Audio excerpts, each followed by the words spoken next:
So this Henry Weeder, man, I'm working on MS 251 Charlie, and so I got a leak, and it's on the pan or the clamshell portion coming out from one of the bolts.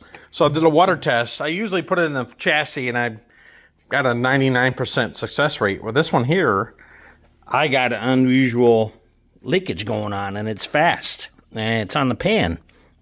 So I took it out of the chassis, and I got some bolts that match the pan bolts. You gotta be careful, because I don't want to strip them out.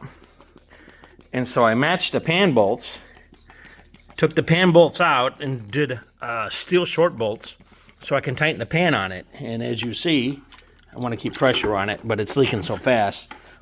I'm going to pull it apart anyways. But it's leaking on the pan. And it's leaking off one of the bolts on the pan. So either the pan's warped or there's a problem going on. You can see it now. I'll get it positioned in the tank here.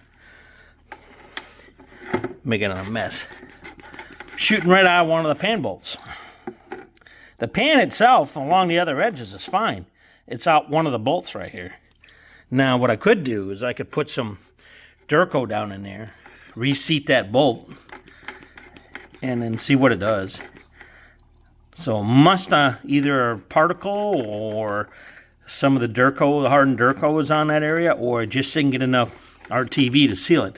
And that's important. I got no leaks nowhere else on my test plate, just on that one bolt. And you don't want to risk a vacuum or pressure leak because it'll cause the saw to destroy itself. Now, who knows what caused the saw to fail before? Could have been a pan problem. And so that could be the issue. So in my view, it's better to pull the pan, retreat it all, and I got another pan, and I'll try it. I'll check the flatness of it and make sure there's not an imperfection in it causing this. So this is a rarity to me. Haven't had this issue before. So anyways, I wanted to record it and talk about it. That it's important to do the tank test to see where your leaks are.